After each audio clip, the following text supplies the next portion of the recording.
अस्सलामुअलैकुम वरहमतुल्लाहि वबरकातुहू। बिस्मिल्लाहिर्रहमानिर्रहीम। एक्स मुस्लिम वालों ने हमारे नबी पाक सल्लल्लाहु ताला अलैहि वसल्लम की इज़्ज़त और नामूस पर इस तरीके से हमला करने की कोशिश करते हैं कि लोगों को वर्गलाने की कोशिश करते हैं, मुसलमानों को बहकाने की कोशिश करते हैं, क्योंकि ये पहले से बहक चुके हैं, गुमराह हो चुके हैं, इन्होंने दीन को छोड़ दिया, ये मुर्तद हो चुके हैं। तो ये चाहते हैं कि सभी मुसलमान भी इनकी तरह मुर्तद हो जाएं। लेकिन अल्हम्दुलिल्लाह अल्लाह तबारक व ताला हमारे इल्म हुनर में और बरकत अता फरमाए। हम अपने नबी पाक सल्लल्लाहु ताला अलैहि वसल्लम की इज़्ज़त और नामूस के लिए हमेशा हाजिर हैं। लब्बैक या रसूलल्लाह। बात यह है कि हमारे नबी पाक सल्लल्लाहु अलैहि वसल्लम की इज़्ज़त को पामाल करने के लिए इन्होंने एक वाक़ये का सहारा लिया। वो वाक़या ये है कि बनु कुरैज़ा पर अल्लाह के रसूल सल्लल्लाहु अलैहि वसल्लम ने कत्लेआम किया। ये चीज़ लोगों को बताकर लोगों को वर्गलाते हैं, गुमराह करते हैं। लेकिन आपको सच्चाई आज मैं बताने वाला हूं कि सच्चाई क्या है। क्या बनु कुरैज़ा को अल्लाह के रसूल सल्लल्लाहु अलैहि वसल्लम ने कत्लेआम किया? क्या अल्लाह के रसूल सल्लल्लाहु अलैहि वसल्लम ने अपनी ज़ाती दुश्मनी बनु कुरैज़ा के साथ निकाली? आइए आज मैं आपको हकीकत बताने वाला हूं। आपको पूरी हकीकत जाननी हो तो पूरा वीडियो देखिएगा, तभी आपको पूरी बात समझ में आएगी। वरना इन जैसे लोगों को यहाँ से वहाँ, वहाँ से यहाँ करने में, लोगों को गुमराह करने में और लोगों को वर्गलाने में कुछ वक्त नहीं लगेगा, आपको गुमराह कर देंगे। आइए मैं आपको हकीकत बताने वाला हूं। हमारे नबी पाक सल्लल्लाहु ताला अलैहि वसल्लम जब मक्कतुल मुकर्रमा से आप मदीनतुल मुनव्वरा की तरफ तशरीफ़ ले गए, तो आप सल्लल्लाहु अलैहि वसल्लम मदीना तशरीफ़ लाने के बाद आपने जितने भी यहूदी कबाइल थे, कबीले थे, आप सल्लल्लाहु अलैहि वसल्लम ने उन्हें एक जगह बुलाया और उनसे एक मुआहदा किया। आप सल्लल्लाहु अलैहि वसल्लम ने मुआहदा ये किया कि अब से मदीना की तरफ जो भी लड़ने आएगा हम सब मिल के लड़ेंगे, हम मिल के तिजारत करेंगे, हम मिल के साथ साथ रहेंगे। तो यहूदी जितने भी कबीले थे वो कौन कौन कबीले थे? बनु कैनिका था और ये बनु नज़ीर था और बनु कुरैज़ा था, ये भी यहूदी थे। ये जो यहूदी कबीले थे इन्होंने इत्तेफाक कर लिया। अब देखें हमारे नबी पाक सल्लल्लाहु अलैहि वसल्लम रहमत आलम सल्लल्लाहु अलैहि वसल्लम ने बनु कुरैज़ा के साथ एक इंसाफ भी कर दिया था जो उन पर जुल्म हो रहे थे, क्योंकि आप सल्लल्लाहु अलैहि वसल्लम रहमत आलम हैं। तो आप सल्लल्लाहु अलैहि वसल्लम ने उनके तरफ एक एहसान भी किया बनु कुरैज़ा की तरफ। वो क्या एहसान किया?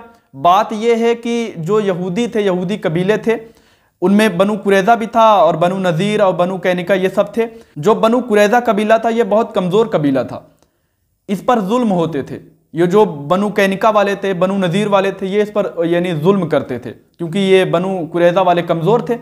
तो इसके बदले में इन्हें इंसाफ नहीं मिलता था क्योंकि कमज़ोर थे। तो आप सल्लल्लाहु अलैहि वसल्लम जब आप सल्लल्लाहु अलैहि वसल्लम ने सबके साथ मुआहदा किया तो ये भी मुआहदा कर लिया कि अब से सब बराबर हैं, बनु कुरैज़ा कमज़ोर नहीं है, बनु कुरैज़ा की तरफ कोई नाइंसाफ़ी ना करे, जैसे सब हैं ऐसे बनु कुरैज़ा वाले भी हैं। आप सल्लल्लाहु अलैहि वसल्लम ने उनके तरफ इंसाफ भी किया, उनके तरफ एहसान भी किया, तो मुआहदा हो गया। लेकिन जो आप सल्लल्लाहु अलैहि वसल्लम के दुश्मन थे, जो मक्के में दुश्मन थे, कुरैश, उन्होंने नबी पाक सल्लल्लाहु अलैहि वसल्लम की तरफ जंग करने के लिए आए।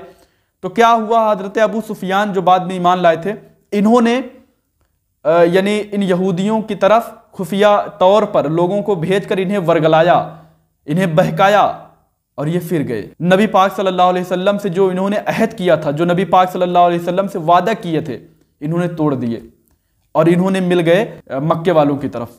तो नबी पाक सल्लल्लाहु अलैहि वसल्लम को जब ये खबर पहुंची तो आप सल्लल्लाहु अलैहि वसल्लम फिर से इनके तरफ आए, इन यहूदियों की तरफ आए और इन्हें फिर से समझाया कि तुम मुझसे वादा कर चुके हो कि हम सब मिल के लड़ेंगे, मिल के रहेंगे साथ में, तो तुम फिरते क्यों हो वादे से? तो बहरहाल जो यहूदी थे उनको ये बात पसंद नहीं आई, वो मुआहदा नहीं करना चाहते थे, वो मुसलमानों के साथ नहीं रहना चाहते थे। इन्होंने क्या किया? इन्होंने खुरूज कर लिया, यानी बाहर निकल गए, यानी अपनी जगह छोड़ दिया और चले गए कहाँ? खैबर में, खैबर के यहूदियों के पास। और खैबर के यहूदियों के पास जाने के बाद, खैबर में जाने के बाद इन्होंने खैबर वालों को बहकाया, जितने भी यहूदी कबाइल थे उन सब को बहकाया, भड़काया मुसलमानों के लिए। अब बचे रह गए बनु कुरैज़ा वाले। बनु कुरैज़ा वाले मुआहदे पे फिर से यानी आमादा हो गए, ठीक है मुआहदा कर लिया। अब क्या हुआ? जब गज़वे अहज़ाब हुआ, यानी जिसको हम गज़वे खंदक कहते हैं, गज़वे खंदक में जब हज़रत अबू सुफियान जब आए ना, तो खुफिया तौर पर कुछ लोगों को भेजकर बनु कुरैज़ा की तरफ उनको वर्गलाया, फिर से भड़काया, उन्हें लालच दिया اور دیکھو انہوں نے ان کی بدبختی دیکھو، انہوں نے پھر سے معاہدہ توڑ دیا، اور اس بار انہوں نے اتنا لالچ دیا تھا مشرکین نے انہیں کہ انہوں نے اتنا پھر گئے کہ دشمنوں کے ساتھ مل کے مسلمانوں سے لڑنے کے لیے تیار ہو گئے۔ سوچے ہمارے نبی پاک صلی اللہ علیہ وسلم کے ساتھ کتنی بڑی ناانصافی کیا انہوں نے، یعنی مشرکین سے مل کے، حالانکہ پہلے انہوں نے معاہدہ کیا تھا ہمارے نبی کے ساتھ کہ ہم مل کے لڑیں گے آپ کے ساتھ، آپ پر کوئی حملہ کرے گا ہم آپ کے ساتھ مل کے لڑیں گے، ہم پر کوئی حملہ کرے گا آپ ہم سے مل کے لڑیں گے۔ لیکن جب مسلمانوں کو گھیرا گیا غزوہ خندق میں، تو یہی یہودی بنو قریظہ والے پھر گئے اور دشمنوں کے ساتھ یعنی مکے والوں کے ساتھ مل کے مسلمانوں کے خلاف لڑنے لگے۔ سوچے کتنی بڑی ناانصافی۔ ان کو تو چاہیے جو ہمارے نبی سے وعدے کیے تھے انہوں نے اس پر قائم ہو کر ہمارے نبی پاک صلی اللہ علیہ وسلم کے طرف سے یعنی مسلمانوں کے طرف سے مشرکین سے لڑتے، لیکن انہوں نے نہیں کیا۔ چلو یہ بھی اگر نہ کرتے تو یہ اگر خاموش رہتے، کچھ نہ کرتے، اپنے گھروں سے نہ نکلتے، نہ لڑتے کسی سے، کسی کے طرف نہ ہوتے، تب بھی ان پر کوئی رعایت کی جاتی۔ لیکن انہوں نے کیا کیا؟ معاہدہ توڑا اور مشرکین سے مل کے مسلمانوں سے لڑا۔ الحمدللہ، اللہ اکبر، ہمارے نبی پاک صلی اللہ علیہ وسلم کو فتح یاب اللہ نے کیا اس غزوے میں۔ آپ صلی اللہ علیہ وسلم جب تشریف لائے اپنے گھر، سیدہ عائشہ رضی اللہ تعالی عنہا کے مکان میں آپ یعنی تشریف لائے اور آپ غسل کر رہے تھے آپ صلی اللہ علیہ وسلم۔ حضرت جبریل علیہ السلام آ گئے، فرمایا اللہ کے رسول صلی اللہ علیہ وسلم آپ نے تو جنگی لباس سے آپ نے اتار دیے، آپ نے ہتھیار رکھ دیے، مسلمانوں نے ہتھیار رکھ دیا، لیکن ہم ملائکہ ہم نے اپنی ہتھیار نہیں رکھے ہیں۔ تو حضرت جبریل علیہ السلام نے فرمایا کہ اللہ فرماتا ہے کہ ہم بنو قریظہ کی طرف چلیں۔ تو آپ صلی اللہ علیہ وسلم نے حضرت بلال رضی اللہ تعالی عنہ کو بلا کر کہا کہ تم ندا دو، مدینہ شریف میں ندا دو، جو غازی ہیں ان کو ندا دو، ان تک پہنچاؤ خبر کہ آج عصر کی نماز ہم بنو قریظہ میں پڑھیں گے، ہم ان کی طرف چل رہے ہیں اب جو ہم سے دھوکہ کیے ہیں۔ حضرت بلال رضی اللہ تعالیٰ عنہ نے پورے مدینے میں غازیوں کے کانوں تک خبر پہنچائی کہ اللہ کے رسول صلی اللہ علیہ وسلم کی یہ ندا ہے، اللہ کے رسول صلی اللہ علیہ وسلم کا یہ اعلان ہے کہ آج عصر کی نماز بنو قریظہ میں پڑھی جائے گی، یعنی جلدی کرو، نماز کے لیے بھی نہ رکو، چلو بنو قریظہ میں ہی نماز پڑھو آج عصر کی نماز۔ تو سارے جو مجاہدین تھے تیار ہوئے، لبیک یا رسول اللہ کہتے ہوئے اللہ کے رسول صلی اللہ علیہ وسلم کے ساتھ چل پڑے۔ آپ صلی اللہ علیہ وسلم بنو قریظہ پہنچے۔ جب بنو قریظہ پہنچے آپ، تو بنو قریظہ والے جب دیکھا مسلمانوں کو تو انہوں نے ایک قلعے میں اپنے آپ کو بند کر لیا، سب نے قلعے میں بند کر لیا اور اوپر چڑھ کر مسلمانوں کو گالیاں دیتے تھے اور مسلمانوں پہ تیر چلاتے تھے۔ اللہ کے رسول صلی اللہ علیہ وسلم انہیں سمجھاتے تھے لیکن وہ سمجھتے نہیں تھے۔ اللہ کے رسول صلی اللہ علیہ وسلم نے مسلمانوں کو حکم دیا کہ ان کے قلعوں کو محاصرہ کر لیا جائے، گھیراؤ کر لیا جائے۔ چاروں طرف سے مسلمان ان کے قلعے کو محاصرہ کیے رہے تقریباً ایک مہینہ وہ قلعے سے باہر نہیں نکلے، ایک مہینہ تک مسلمان ان کے قلعے کا محاصرہ کیے رہے۔ وہ مجبور ہو گئے تو انہوں نے نبی پاک صلی اللہ علیہ وسلم کی طرف ایک پیغام بھیجا اور کہا کہ آپ ہمارا فیصلہ نہ کریں، ہمارا فیصلہ قبیلہ اوس کے سردار حضرت سعد بن معاذ رضی اللہ تعالی عنہ کو ہماری طرف بھیجو، اور وہ جو فیصلہ کریں گے ہم اس کو مانیں گے، تب ہم آپ کی طرف آئیں گے۔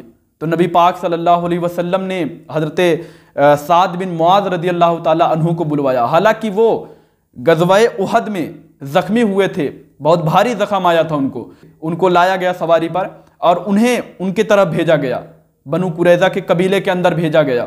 یہ اس لیے تھا، بنو قریظہ والے چاہتے تھے کہ ہمارا فیصلہ ہماری کتاب ہمارے شریعت کے مطابق ہو، تو وہ اس لیے حضرت سعد بن معاذ رضی اللہ تعالی عنہ کو بلوائے تھے کہ تاکہ ہماری کتابیں جو ہیں، یہودیوں کی کتابیں جو تورات ہیں، تورات سے ہماری انصاف کیا جائے، ہماری طرف جو فیصلہ کیا جائے وہ تورات کے قانون پر فیصلہ کیا جائے۔ تو حضرت سعد بن معاذ رضی اللہ تعالی عنہ کو قلعے کے اندر بھیجا گیا۔ تو جب آپ گئے، ان سے بات کیا اور آپ نے فیصلہ یہ دیا، آپ سنیں غور سے۔ اب یہ پوائنٹ ہے، یہ ایکس مسلم جو ملحدین ہیں، جو مستشرکین ہیں، یہ جو مرتد ہیں، یہ لوگ چلاتے اس چیز پہ ہیں کہ ہمارے نبی پاک صلی اللہ علیہ وسلم نے बनु कुरैजा को कत्लेआम किया। अब यहाँ सुने, यहाँ फैसला देखें, हमारे नबी ने फैसला नहीं किया, वो फैसला हजरत साद बिन मुआज रदी अल्लाह ताला अन्हु से करवा रहे हैं। क्यों? ताकि उनकी किताब जो तौरात है, तौरात से यानी फैसला हो। तो इसलिए उन्होंने नबी पाक सल्लल्लाहु अलैहि वसल्लम को ना चुनकर हजरत साद बिन मुआज रदी अल्लाह ताला अन्हु को चुना, ताकि हमारे शरीयत के मुताबिक फैसला हो। हजरत साद बिन मुआज रदी अल्लाह ताला अन्हु ने क्या फैसला दिया पता है? हजरत साद बिन मुआज रदी अल्लाह ताला अन्हु ने फैसला दिया कि बनु कुरैजा वाले ने गद्दारी किया है, और यानी जो नतीजा इसका है, क्योंकि इन्होंने बेअहदी की है, जो अहद किया था उसे तोड़ दिया है, और इसका फैसला उन्होंने तौरात से किया, उनके किताबों से, उनकी शरीयत से किया। और इसका फैसला यह दिया कि बनु कुरैजा वाले जो जितने भी मर्द हैं, जो लड़ने के काबिल हैं, सबको कत्ल कर दिया जाए। यह हमारे नबी का फैसला नहीं है, सुने, हजरत साद बिन मुआज का है, और इनको चुना था खुद बनु कुरैजा वालों ने, अपना जज बनाया था, और उनके जज ने ही यह फैसला दिया है। हमारे नबी ने फैसला नहीं दिया है, उनके ही जज ने यह फैसला दिया कि जो जितने भी बनु कुरैजा के जितने भी मर्द हैं, जो बालिग मर्द हैं, जो बालिग हैं, उनको कत्ल किया जाए, यानी मेल को, मर्दों को कत्ल किया जाए। यह फैसला उनके जज ने किया। तो हमारे नबी पाक सल्लल्लाहु अलैहि वसल्लम पे यह इल्जाम न लगाया जाए कि हमारे नबी ने कत्लेआम किया। यह फैसला उनके जज ने दिया था। वरना आप दुनिया की कोई भी एक किताब ला के दिखा दो मुझे, तो मैं आपकी बात मान लूंगा कि नहीं नहीं, ये फैसला उन्होंने नहीं दिया था, उनके जज ने नहीं दिया था। ये फैसला खुद उन्होंने जो जज बनाए थे, उनके जज ने ही वो फैसला दिया था।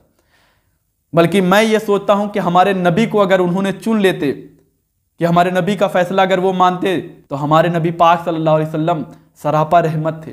आप सल्लल्लाहु अलैहि वसल्लम जरूर उनके साथ भलाई का फैसला करते। लेकिन उन्होंने खुद चुना हजरत साद बिन मुआज रदियल्लाहु ताला अन्हु को, जो कबीला औस के सरदार थे। इंसाफ करने के लिए उन्हें चुना, क्योंकि वो चाहते थे कि हमारे शरीयत के मुताबिक फैसला हमारा हो। और उनके शरीयत के मुताबिक फैसला यही हुआ कि उनके जो मर्द हैं जितने, उनको कत्ल किया जाए, जितनी औरतें हैं उनको गुलाम बनाया जाए, और उनके जो माल है उन्हें तकसीम कर दिया जाए लोगों में। ये कत्ले आम नहीं था, बल्कि ये सज़ा था उनका। ये कत्ले आम नहीं था, ये सज़ा था। अब इन मैं मुर्तदों से, इन मुस्तशरिकीन से, इन मुल्हिदीन से मैं कहना चाहता हूँ कि दिखाओ किसी किताब में कि अल्लाह के रसूल सल्लल्लाहु अलैहि वसल्लम ने यह फैसला दिया था। नहीं। तो क्या हुआ कि मदीने के बाजार में इन्हें एक एक करके कत्ल कर दिया गया, और जो औरतें थी उनको गुलाम बनाकर बेच दिया गया मिस्र के बाजार में। क्यों? ताकि वहां इन्हें बेचकर जो पैसे मिले उनसे हथियार खरीदा जाए, क्योंकि मुसलमानों की हालत उस वक्त ज्यादा अच्छी नहीं थी, कमजोर थे। किसी के पास तो तलवार ही नहीं थी, किसी के पास टूटी हुई तलवार थी, किसी के पास जीरा ही नहीं था, किसी के पास घोड़े ही नहीं थे। आप जाके किताबें पढ़ें, आपको पता चलेगा ग़ज़वा बद्र में ऐसे भी सहाबा थे जिनके पास चप्पलें नहीं थी, ऐसे भी सहाबा थे जिनके पास तलवारें नहीं थी, वो डंडे लेके गए थे लड़ने। आप सोचें, ऐसे ऐसे सहाबा थे, पैदल चल रहे थे सहाबा, नंगे पैर रेतों में, जलती हुई रेतों में चल रहे थे। जब चलते थे तो पाँव में बबूले निकल आते थे। ऐसे भी गरीबी देखी गई है।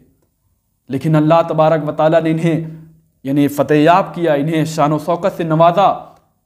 फिर ये वक्त भी आया कि हज़रत उमर रदी अल्लाह ताला अन्हु का जब दौर आया, तो आपने 22 लाख मुरब्बा मील यानी आधी दुनिया पे हुकूमत कर ली। यानी लोग इस्लाम में आते चले गए। क्यों? इंसाफ देखकर। इस्लाम का इंसाफ पसंद, इतना अच्छा इंसाफ, इस्लाम से अच्छा इंसाफ किसी में नहीं है। वरना बताओ, कोई एक चीज पे नहीं है। इंशाल्लाह मैं एक वीडियो आपको बनाकर ये बताऊंगा उसमें कि इंसाफ क्या है, इस्लाम सिखाता है। अल्लाह तबारक व तआला ने हर चीज का इंसाफ किया है। अल्लाह के रसूल सल्लल्लाहु अलैहि वसल्लम ने हर चीज का इंसाफ किया है, सब के साथ इंसाफ किया है, किसी के साथ जुल्म नहीं हुआ है। समझ रहे हैं? वो अलग सी बात है कि आज लोग कुरान को भूल चुके हैं, हदीसों को भूल चुके हैं, इंसाफ नहीं करते। इसीलिए मैं कहता हूं कि आपको इस्लाम को देखना है, इस्लाम को जानना है, तो कुरान और हदीस को देखो, मुसलमान को न देखो। क्योंकि आज का मुसलमान ऐसा नहीं है कि जिसे देखकर आप मुसलमान इस्लाम को समझ सकें। बहुत कम ही लोग बचे हैं, इल्ला माशाअल्लाह। तो अब ये मैं इसका रेफरेंस दे देता हूं आपको देखना है दलाइलुन नबुव्वा, इमाम बहकी की किताब दलाइलुन नबुव्वा, जिल्द 2 सफ़ा नंबर 307 में। आप 307 से देखना शुरू करेंगे तो आगे यानी बनु कुरैज़ा के पूरे हालात यानी बाकायदा हदीसों के यानी अंबार लगाए हुए हैं इमाम बहकी ने। और आपको मिल जाएगा तबकात इब्न साद में, तबकात इब्न साद जिल्द 1 सफ़ा नंबर 305 में। आपको यानी सीरत की किताबों में सभी में मिल जाएगी, आपको वो अलबिदाया व निहाया हो उसमें भी मिल जाएगी, सीरत इब्न हिस्साम में भी मिल जाएगी, तब तारीख़ तबरी में भी मिल जाएगी, आपको सीरत की किताबों में मिल जाएगी ये सब वाक़यात। मैं तो कहता हूँ कि आप दलाइलुन नबुव्वा इमाम बहकी की किताब जिल्द 2 सफ़ा नंबर आप देखें 307 में, और 307 में ही नहीं 307 के आगे पूरा ये वाक़या सब बयान हुआ है। आज के लिए इतना ही। मुझसे बोलने में कोई गलती हुई हो तो मुझे माफ़ करें। अल्लाह से दुआ करें कि अल्लाह तबारक व तआला मुझे और इल्म अता करे। या रब्बि ज़िदनी इल्मा, या रब्बि ज़िदनी इल्मा, या रब्बि ज़िदनी इल्मा। मुझसे बोलने में कोई गलती हुई हो तो मुझे माफ़ करें। अल्लाह तबारक व तआला से मैं सच्चे दिल से माफ़ी का तलबगार हूँ। अस्तग़फ़िरुल्लाह रब्बी मिन कुल्ली ज़ंबिन व अतूबु इलैह। अस्सलामु अलैकुम व रहमतुल्लाहि व बरकातुहू।